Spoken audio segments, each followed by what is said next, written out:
Você já parou para pensar por que o marxismo na América Latina é tão diferente daquele discutido na Europa? A resposta está na nossa própria história. Aqui, a teoria precisou encarar de frente o colonialismo, a dependência econômica, uma mistura social única, o racismo que moldou nossa sociedade e formas de poder bem particulares. Desde o começo do século XX, pensadores e ativistas daqui buscaram adaptar as ideias de Marx para uma realidade de países que vendiam matéria-prima, se industrializaram tarde e tinham elites que ora apoiavam ditaduras, ora defendiam uma democracia só para poucos. No caso do Brasil, a coisa é ainda mais complexa. Nossa sociedade nasceu da plantation com trabalho escravizado, do latifúndio e de cidades que cresceram de forma desigual. Isso criou uma classe trabalhadora com muitas caras e um campesinato que foi expulso de suas terras, geração após geração. Para o marxismo fazer sentido aqui, foi preciso entender o peso da questão da terra, das relações raciais e de como nosso Estado funciona. Foi nesse caldeirão que nasceu a teoria da dependência. Um grupo de intelectuais latino-americanos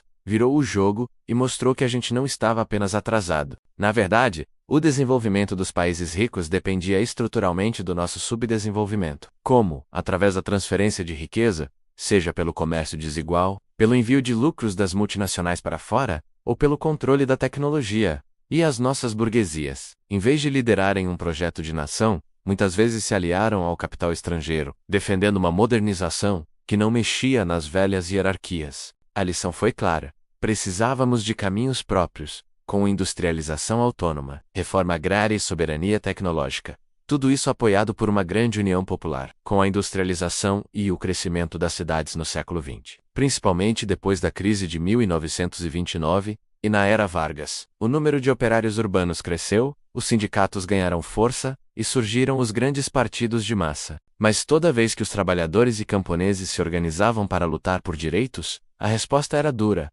repressão e golpes militares. Com a desculpa de combater o comunismo, ditaduras se instalaram, mudaram a economia na marra e cortaram direitos. A redemocratização nos 80 trouxe a disputa de volta. E aí, novos personagens entraram em cena.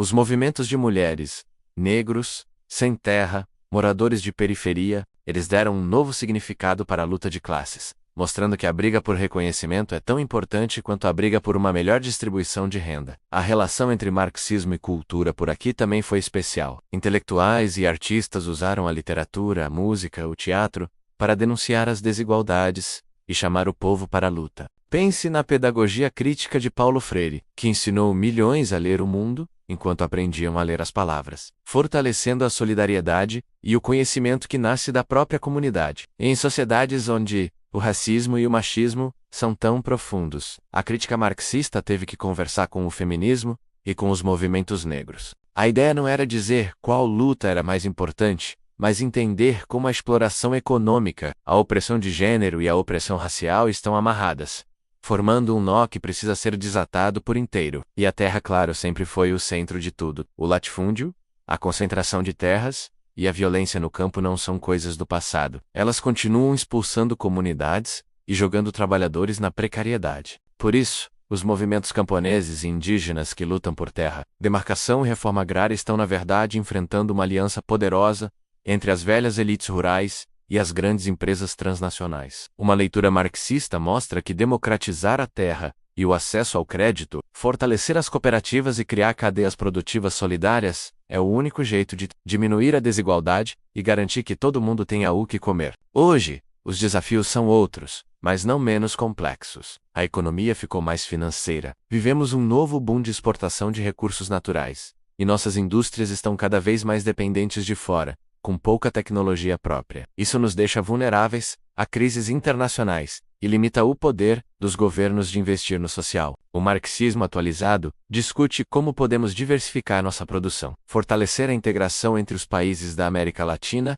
e planejar um futuro que não dependa apenas do sobe e desce do mercado. No campo político, a gente vive uma verdadeira montanha-russa, alternando entre governos progressistas e ondas conservadoras. Isso mostra que a luta de classes continua viva, mesmo dentro de uma democracia que muitas vezes é frágil, influenciada pelo poder econômico e pela grande mídia. Políticas de inclusão, como a valorização do salário mínimo e a expansão da educação, tiraram muita gente da pobreza, mas esses avanços sempre encontram a resistência dos grupos privilegiados, que usam a justiça e campanhas de difamação para barrar as mudanças. A lição é que qualquer projeto de transformação precisa ter uma base social forte, saber se comunicar e promover reformas que democratizem de verdade o poder. O racismo estrutural e os problemas das grandes cidades também estão no centro do debate. A segregação espacial, a violência policial e o acesso desigual a serviços básicos fazem das cidades latino-americanas um campo de batalha. A análise marxista, junto com os estudos urbanos críticos, nos ajuda a ver como a especulação imobiliária e a privatização dos espaços públicos geram exclusão e lucro para poucos. Por isso, políticas de moradia, transporte e saneamento precisam ter a participação do povo e enfrentar os interesses dos que lucram com a cidade. Mas nem tudo é só teoria. Existem experiências práticas que apontam para outros caminhos. Cooperativas de produção, redes de comércio justo, bancos comunitários, são pequenas sementes de uma economia solidária, organizada a partir das necessidades das pessoas, com transparência e participação. São laboratórios que mostram que é possível construir um outro tipo de economia. O grande desafio é conectar essas iniciativas locais com estratégias nacionais, para que elas possam crescer e inspirar novas formas de organização social. Em resumo, o marxismo na América Latina e no Brasil não é uma doutrina fechada, mas um campo de ideias vivo, que se adapta para entender nossa realidade. Ele combina a crítica às grandes estruturas de poder com as práticas de luta do povo. E assim, ajuda a formular projetos para superar a dependência, a desigualdade e o autoritarismo, sempre defendendo a democracia, a diversidade cultural e os direitos humanos. O objetivo final é construir sociedades onde o trabalho, a terra e o conhecimento sejam organizados com base na cooperação, na justiça social e na soberania de todos. Obrigado por assistir até aqui. Se você gostou de mergulhar nesse tema tão importante, não se esqueça de deixar o seu like, se inscrever no canal e ativar o sininho, para não perder os próximos vídeos. 8. Approxima.